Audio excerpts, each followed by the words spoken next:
The colony of Kepler's Hope was never meant to be important. It sat on a small green world at the edge of human space, far from the busy trade routes and political games that occupied most of the galaxy.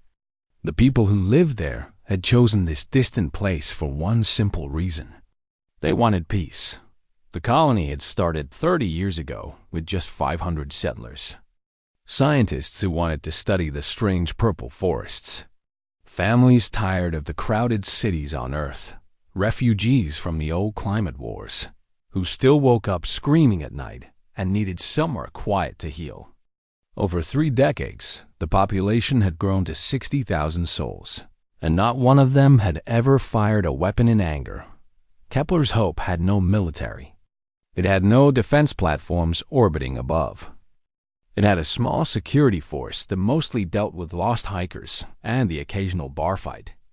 The colonists had discussed building defenses once, years ago, but voted against it.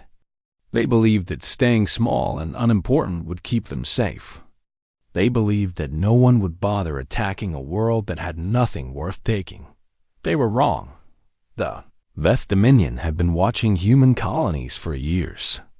Their scouts had mapped every settlement, counted every ship, and studied every defense system. The Veth were collectors. Their empire spanned 11 star systems, filled with creatures they had taken from dozens of worlds. Some they kept as pets. Some they forced to fight in arenas for entertainment. Some simply decorated their masters' homes, living trophies to show off at parties. Humans, the Veth had decided, would make excellent additions to their collections. They were soft and breakable, yes, but also clever and emotional. A human who had been properly trained could be quite entertaining. And the Veth had noticed something important about humanity. Despite their large population and advanced technology, humans had no real military presence in space. They were traders and explorers, not warriors. They would not fight back. The raid on Kepler's Hope began on a Tuesday morning. Local time. Maria Santos was teaching her class of 7-year-olds about the life cycle of the native moth lily when the first explosion shook the building. She told the children to stay calm, that it was probably just a mining accident. Then she looked out the window and saw the ships descending from the sky like metal locusts, and she knew she had lied. The Veth soldiers moved through the colony with terrible efficiency. They had done this many times before. Their weapons did not kill unless necessary. They used stun pulses and gas grenades and nets that wrapped around running people and shocked them into unconsciousness. The Veth wanted their prizes alive and undamaged. Maria grabbed as many children as she could and ran for the old mine shafts at the edge of town. Her grandfather had told her stories about hiding from soldiers during the wars on Earth. She had never thought she would need to use that knowledge. Behind her, the screaming started. The raid lasted 6 hours. When it was finished, the Veth had loaded 17,000 humans onto their ships. Men and women, elderly and young, entire families dragged up ramps into dark cargo holds. The colonists who fought back were killed quickly. The colonists who ran were hunted down. The colonists who hid were found by drones that could smell human sweat through concrete walls. 43,000 people died that day. Some were shot while trying to protect their loved ones. Some were crushed when buildings collapsed from weapons fire. Some simply got in the way and were removed like obstacles. The Veth did not hate humans. They did not feel anything about humans at all. To them, this was simply harvesting dot when the ships finally rose back into the sky. Kepler's Hope looked like a wound on the face of the planet. Fires burned in every district. Bodies lay in the streets where they had fallen. The beautiful purple forests at the edge of the settlement had turned to ash. Maria Santos crawled out of the mine shaft 3 days later with 11 children and 2 other adults. They were starving, dehydrated, and broken in ways that would never fully heal. Maria walked through the ruins of her town looking for other survivors. She found 16 more, hiding in basements and sealed bunkers, and one family who had somehow survived inside a water treatment tank. The colony's emergency beacon had been damaged in the attack, but one of the engineers among the survivors managed to repair it.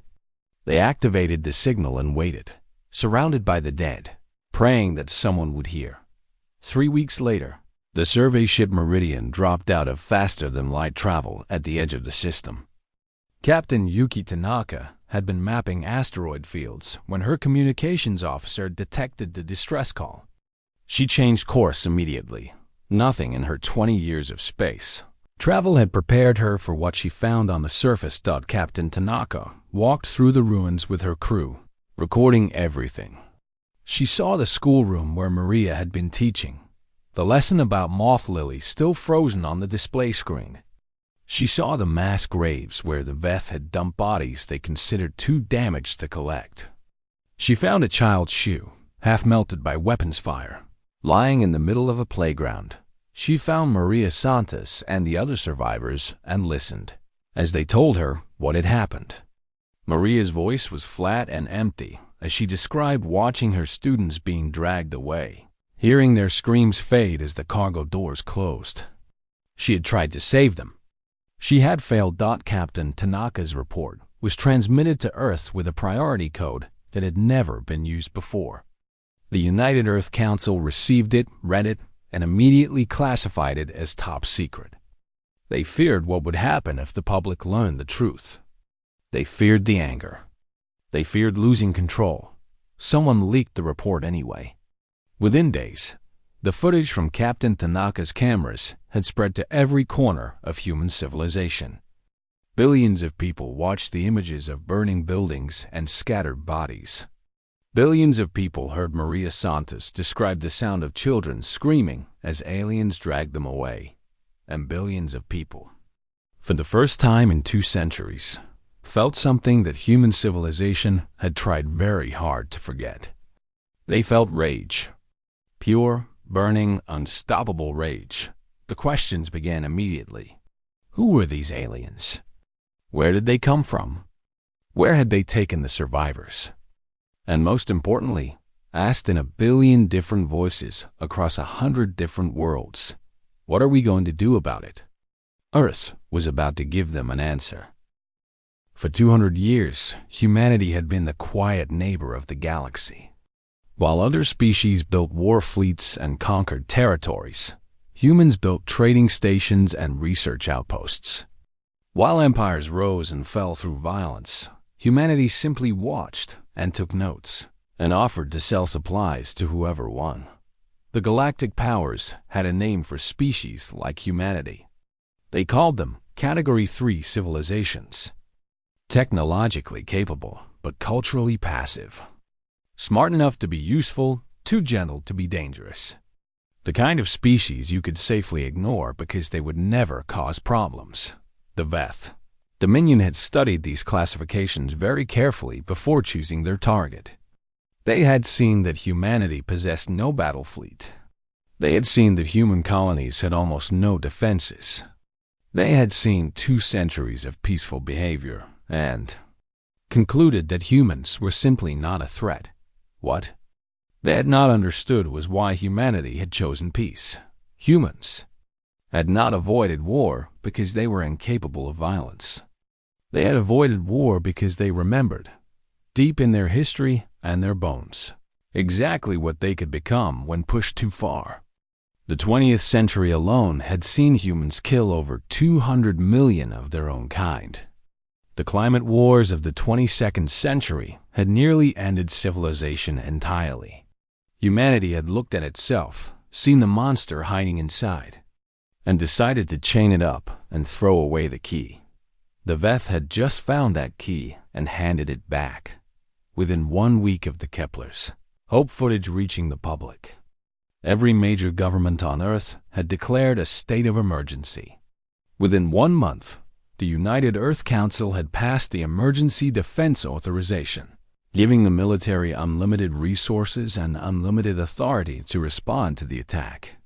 Within 3 months, the largest industrial mobilization in human history had begun.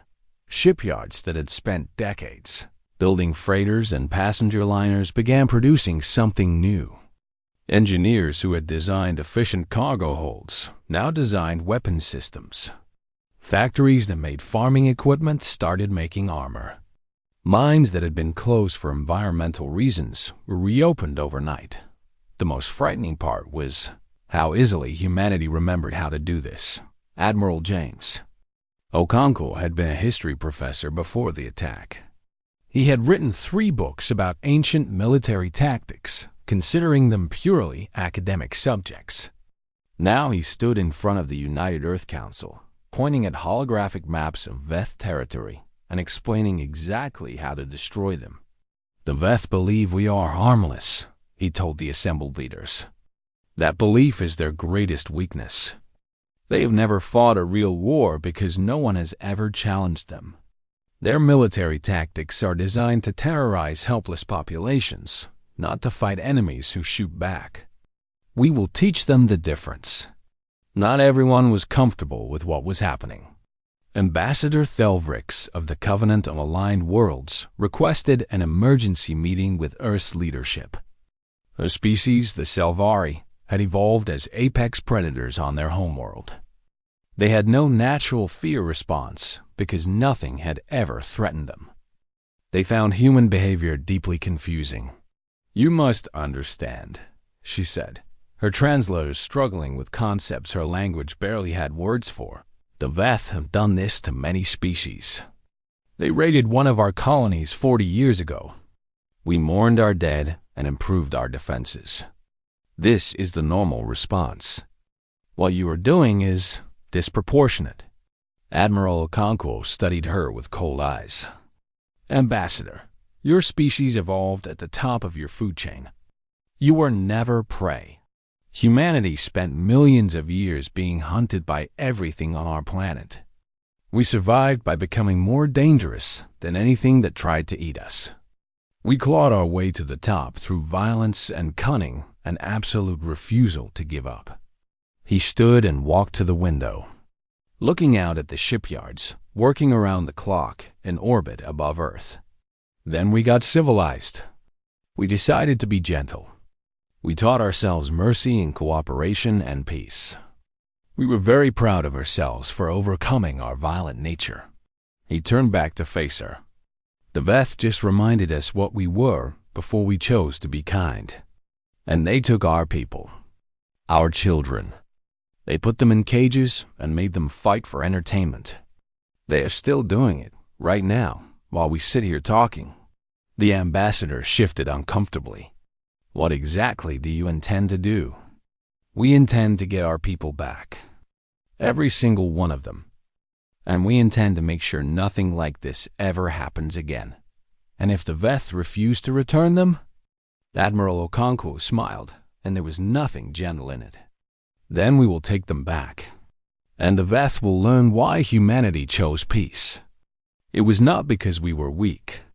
It was because we knew what we would become if we let the monster out of its cage. The transformation continued at a pace that shocked galactic observers. Human scientists, famous for their dedication to pure research, began developing weapon systems that made even the warlike Kethari nervous.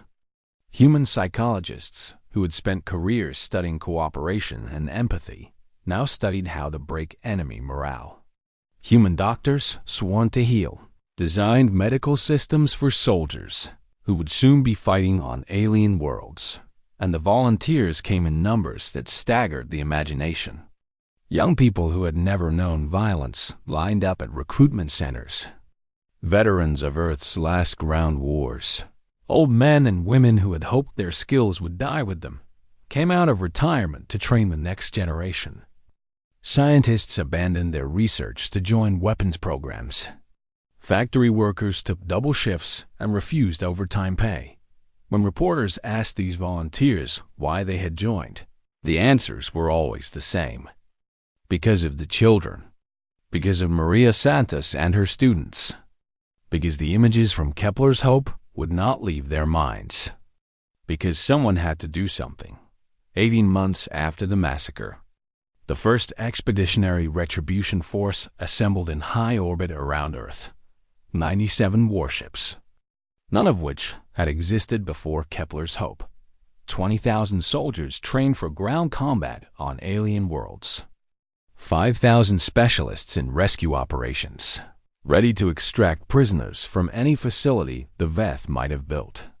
Admiral Okonkwo stood on the bridge of the flagship and looked at the fleet around him. He thought about the peaceful professor he had been 2 years ago. He thought about the monster humanity had locked away so long ago. He thought about 17,000 people waiting to be rescued.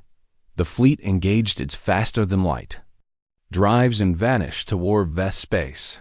The galaxy was about to learn what happened when you targeted humanity's defenseless.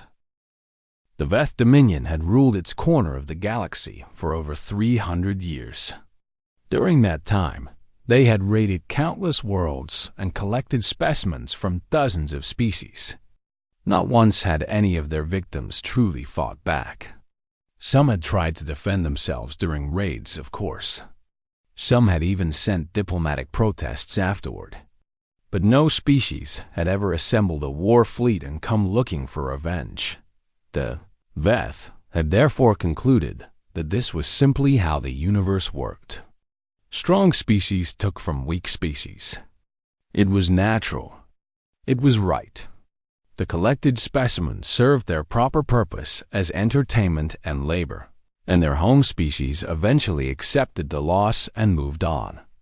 This was the way of things. Commander Krethix had served at Border Station 7 for 15 years. It was boring duty, watching empty space for threats that never came. The only excitement was the occasional smuggler trying to sneak goods past the minion customs. Krethix had been considering retirement. He was thinking about buying a small estate and maybe acquiring some specimens of his own. Then his center officer started screaming, "Commander!" Multiple contacts emerging from fold space. Count is still rising. 40 ships, 60, 80. Commander, there are 97 vessels, and they are not Dominion designs. Krethix stared at his display in disbelief. 97 ships. No species had ever sent 97 ships into Dominion space. He checked the identification signals and felt the first cold touch of confusion. The ships were broadcasting human identification codes. Humans. The soft ones from that unremarkable colony. The ones who had been so easy to harvest. Krethix almost laughed. What were humans doing here with 97 ships? Humans did not have 97 warships. Humans did not have any warships at all. He opened a communication channel. "Unknown vessels, you have entered Dominion space. Withdraw immediately or be collected." The response came in clear, precise galactic standard. "We are not unknown. We are human. You have 17,000 of our people. You will return them." Krethix consulted his records on the Kepler's Hope operation. Successful harvest. 17,000 specimens collected, most already distributed to buyers throughout the Dominion. The operation had been considered routine. He transmitted back, genuinely amused by this strange situation. "Your specimens have already been distributed throughout the Dominion. Many have expired in the entertainment arenas or private collections. The rest belong to their owners now. If you wish to purchase them, you may submit a trade request through proper channels. Now withdraw, or we will add your crews to our inventory." There was a pause of exactly 4 seconds. Then Border Station 7 exploded. Krethix never even saw the weapons fire. One moment he was sitting in his command chair, confident in Dominion power. The next moment, his station was a rapidly expanding cloud of debris. The attack had been so fast, so overwhelming, that the station's shields had not even activated. The human fleet moved through the debris field without slowing down. They left behind a single repeating transmission on all frequencies. 17,000. "We are coming for everyone. Every single one. News of the attack reached the Veth High Command within hours. The response was immediate outrage. How dare these insignificant creatures attack Dominion territory? The High Commander ordered the nearest military fleet to intercept and destroy the invaders. 30 Dominion warships changed course to engage the humans. They never arrived. Admiral Okonkwo had studied Veth military tactics for 18 months. He knew that their ships relied on intimidation rather than actual combat ability. He knew that their weapons were designed to disable targets for capture, not destroy them outright. He knew that they had never faced an enemy who wanted nothing but their complete destruction. The Dominion fleet emerged from fold space, expecting to find confused and frightened humans. Instead, they found a wall of weapons fire so intense that their shields failed in seconds. 23 ships were destroyed in the first minute. The remaining 7 tried to retreat and were hunted down one by one. Admiral Okonkwo broadcast another message. That was for Kepler's Hope. We're just getting started. The human fleet continued deeper into Dominion space. They did not stop to occupy territory or establish bases. They were not interested in conquest. They had a single mission: find the Taken, rescue them, and make the Veth pay for what they had done. Intelligence reports guided them to the first major holding facility on a Veth industrial world. Thousands of specimens from dozens of species were kept there, forced to work in factories that produced luxury goods for Veth elites. Among them were 400 humans from Kepler's Hope. The assault was broadcast live back to Earth. Human dropships descended through the planet's atmosphere, while warships above engaged the orbital defenses. Marines stormed the facility with ruthless efficiency, cutting through Veth guards who had never faced determined resistance. They found the prisoners in underground cells, malnourished and terrified, some bearing the marks of torture and abuse. A young Marine named David Park found a group of children huddled in a corner of one cell. They flinched when they saw his uniform, expecting another Veth come to take them somewhere worse. He knelt down and spoke softly in English. "It's okay. We're human. We're here to take you home." The children stared at him with hollow eyes. One girl, perhaps 8 years old, whispered, "They said no one would come. They said no one cared about us anymore." David felt something break inside his chest. He gathered the children carefully and carried them toward the evacuation shuttles. They were wrong. Earth sent us. All of us. We are not leaving without you. The rescue of that first facility yielded 400 humans and over 2,000 other species who had been enslaved. The non-humans were shocked when the humans offered to take them to safety as well. No one had ever rescued them before. No one had ever thought they were worth saving. As the fleet prepared to move to the next target, Admiral Okonkwo addressed his crews. "This is only the beginning. There are thousands more of our people scattered across Dominion space. We will find every single one. We will bring them home. And we will make sure the Veth never do this to anyone ever again." The hunt had begun, and the Veth were finally starting to understand that they had made a terrible mistake. 5 years passed since the massacre at Kepler's Hope. The colony had been rebuilt, though it would never be the same. New settlers had come to join the survivors, drawn by a desire to honor those who had died. A memorial stood in the center of town, bearing the names of every person who had been killed or taken. Fresh flowers appeared at its base every morning. Maria Santos still lived there. She taught again, though her hair had turned white and her hands sometimes shook when she heard loud noises. Her class of 7-year-olds had been replaced by a new generation, children who had never known the horror of that day, but grew up in its shadow. She taught them about the moth lily and the purple forests and the twin sunsets. And she taught them something else as well. She taught them that they were never truly alone. Across the galaxy, humanity had returned to its peaceful ways. Trading ships moved between star systems. Research stations studied new phenomena. Artists created and philosophers debated, and farmers grew crops on 100 different worlds. From the outside, it might have seemed like the war had changed nothing, but everything had changed. Ambassador Thelvrix of the Covenant of Aligned Worlds requested another meeting with Earth's leadership. This time, she brought representatives from 37 different species. Former Veth vassals who now governed their own worlds. Neutral observers who had watched the war unfold from a safe distance. Even a few old rivals who had once dismissed humanity as irrelevant. The meeting took place in the same chamber where Thelvrix had questioned Admiral Okonkwo 5 years before.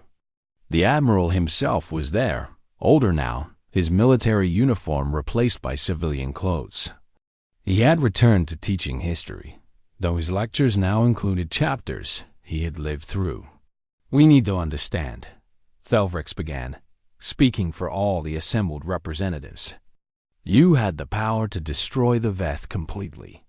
Your fleet could have burned their worlds. Your soldiers could have slaughtered their population. After what they did to your people, no one would have blamed you. Why did you show mercy?" The human who answered was not Admiral Okonkwo or any military leader. She was Dr. Elena Vasquez, a child psychologist who had spent the past 3 years treating survivors of Veth captivity. She had helped hundreds of rescued humans learn to sleep without nightmares, to trust again, to believe that the universe was not only darkness and cruelty, because destruction would have made us like them, she said simply. And we did not fight that war to become monsters. We fought it to prove that you cannot target the defenseless without consequence. She paused, looking around at the assembled aliens. Some were warriors from species that had conquered dozens of worlds. Some were scientists from civilizations far older than humanity. All of them were watching her with intense attention. The Veth thought our gentleness was weakness. They saw that we had no warships and concluded that we could not fight. They saw our peaceful colonies and decided we would not fight. They were wrong on both counts. Elena stood and walked to the window, looking out at the sky full of stars. Humans have a long and terrible history of violence. We have done horrible things to each other over thousands of years. But we also have an equally long history of something else. We protect our own. We never forget our children. And when someone hurts the people we love, we become something that frightens even us. She turned back to face the assembly. The lesson of the Veth War was not just for the Veth. It was for everyone watching. We let you see what humanity becomes when pushed too far. Now, you know. And knowing, we hope you will understand something important about us. What is that? Thelvrix asked. That our kindness is a choice. Every day, we choose to be gentle. Every day, we choose to be peaceful. Every day, we choose to trade and explore and create instead of conquering and destroying. We make that choice because we believe it is right, not because we are unable to choose differently. She smiled, and there was warmth in it, but also something ancient and dangerous. The galaxy can rest easy knowing that humanity prefers peace. But the galaxy should also remember that we only prefer it. If anyone else decides to target our defenseless, to take our children, to slaughter our innocent, well, the Veth found out what happens then. We would prefer not to teach that lesson again. The assembly sat in silence. Finally, a representative of the Kethari, a species known for their military prowess, stood and spoke. The Kethari have respected strength for 10,000 years. We have conquered many worlds because we were stronger, but we have never seen strength like this. You had power and used it with precision. You had fury and controlled it with discipline. You had the ability to exterminate and instead chose to rebuild. He bowed his head in a gesture of respect his species rarely showed anyone. The Kethari will not forget what we have witnessed, and we will never, ever threaten humanity's defenseless. One by one, the other representatives offered similar statements. The former Veth vassals, now free peoples, pledged eternal friendship with humanity. The neutral observers spoke of revised assessments and updated classifications. The rivals mumbled about misunderstandings and hoped for better relations in the future. When the meeting ended, Admiral Okonkwo walked out onto the observation deck with Elena Vasquez. They looked out at the stars together, two people who had seen humanity at its worst and its best. Do you think they understood? Elena asked. Okonkwo nodded slowly. They understood enough. They will never look at humans the same way again. We are not harmless anymore. We are not Category 3. We are something new in their understanding of the universe. And what is that? He smiled, the same cold smile he had shown Ambassador Thelvrix 5 years ago. We are the species that chose to be kind. And that choice is far more frightening than if we had simply been born that way. Far away, on a rebuilt colony under twin suns. Maria Santos finished her lesson about Moth Lily and dismissed her students for the day. She watched them run out into the playground, laughing and shouting, completely unafraid of the sky above them. The galaxy had learned its lesson. Humanity had returned to peace. And somewhere in the stars, the memory of what humans could become waited quietly, hoping it would never be needed again. But ready, always ready, just in case. The war lasted 11 months. It was not a war of territory or resources. It was not fought for power or glory. It was a war of extraction, a systematic campaign to recover every single human being the Veth had stolen. The human fleet moved through Dominion space like a terrible storm. They struck military bases and slave markets, private estates and industrial facilities. Anywhere humans might be held, the fleet came. Their intelligence network grew as rescued prisoners provided information about other holding sites. Each rescue led to the next, an unending chain of liberation that stretched across 11 star systems. The galaxy watched in stunned silence. Species that had suffered under Veth raids for generations saw something they had never imagined possible. Someone was fighting back. Someone was winning. The Veth, who had seemed so invincible, were being systematically destroyed by a species they had dismissed as harmless. On the planet Vethgar Prime, the heart of the Dominion, High Commander Shrelvex convened an emergency meeting of the ruling council. The news was bad and getting worse. 40% of their military had been destroyed. Their economy, dependent on slave labor and raiding, was collapsing. Worst of all, their vassal races were beginning to revolt, sensing weakness for the first time in centuries. We must negotiate, one council member urged. Offer to return their remaining specimens. Give them whatever they want. This war is destroying us. High Commander Shrelvex agreed. He opened a communication channel to the human flagship and offered terms. The Dominion would return all surviving humans immediately. In exchange, the humans would withdraw from Dominion space and promise never to return. Admiral Okonkwo's response was broadcast on every frequency in the system. You will return our people. Then we will discuss whether you deserve to continue existing as a species. The council recoiled. This was not how negotiations worked. You made demands, the other side made counter-demands, and eventually you reached a compromise. No one had ever responded to a peace offer with a threat of extermination. They are bluffing, another council member insisted. They cannot destroy an entire civilization. The galactic community would never allow it. But the High Commander looked at the tactical displays showing human ships moving ever closer to their homeworld. And he was not so sure that by month 8 of the war, the Veth homeworld was under siege. Human ships filled the orbital space above, their weapons trained on every military installation on the surface. The vassal races had risen up across the Dominion, liberating themselves while the Veth military was occupied fighting humans. The mighty empire was crumbling from within and without. Commander Sarah Chun led the final ground assault on the capital city. Sarah had been 16 years old when Kepler's Hope was attacked. Her parents had been among those taken. She had spent 2 years in a refugee camp on Earth, watching footage of the rescue operations and praying that her mother and father would be among the survivors. They never were. A rescued prisoner eventually told her that they had been forced to fight in a Veth arena and had died within.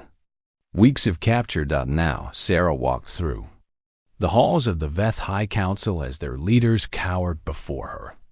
Her soldiers secured the building while she approached the throne where High Commander Shrelvex waited for his fate. "Please," he said, abandoning all pretense of dignity. "We surrender. Take whatever you want. Just spare our people." Sarah looked at him for a long moment. She thought about her parents dying in a fighting pit for alien entertainment. She thought about the children she had helped rescue, their eyes empty from months of abuse. She thought about how easy it would be to give the order, to destroy this species the way they had destroyed so many others. Then, she did something that confused the watching galaxy more than anything else in the war. "We accept your surrender," she said. The Veth had expected extermination. They had prepared for it. It was what they would have done. Instead, the humans established tribunals. They documented every crime committed against every species the Veth had victimized. They tracked down every owner who had purchased a human and recovered their prisoner. They made the Veth watch as their entire system of cruelty was exposed and condemned. The trials lasted months. Thousands of Veth faced justice for their crimes. Some were executed for the most extreme abuses. Others were sentenced to work rebuilding the worlds they had destroyed. The Dominion's military was completely dismantled. Their slave markets were burned to the ground, and the vassal races, the species the Veth had conquered and tormented for generations, were given their freedom. Admiral Conquo addressed the liberated peoples in a speech that was broadcast across the former Dominion. "We did not come here to replace your masters. We came to ensure you would never have masters again. Build your own civilizations. Make your own choices. And remember that if anyone ever tries to put you in chains again, you can call upon humanity. We will answer." The final count of rescued humans was 8,743. Less than half of those taken. The rest had died in arenas, in labor camps, in the private collections of Veth who had grown bored with their toys. Each death was recorded. Each death was mourned. Sarah Chun personally escorted the last group of survivors onto the ships that would take them home. Among them was an elderly woman who had been forced to serve as a translator for her Veth owner. She grabbed Sarah's hand and looked at her with tears streaming down her face. "They told us we were forgotten," she whispered. "They told us no one would ever come. Every day for 2 years, they told us we were alone." Sarah knelt beside her. "They were wrong. They were always wrong. Earth never forgot you. Not for a single day." Human garrisons remained scattered throughout the former Dominion.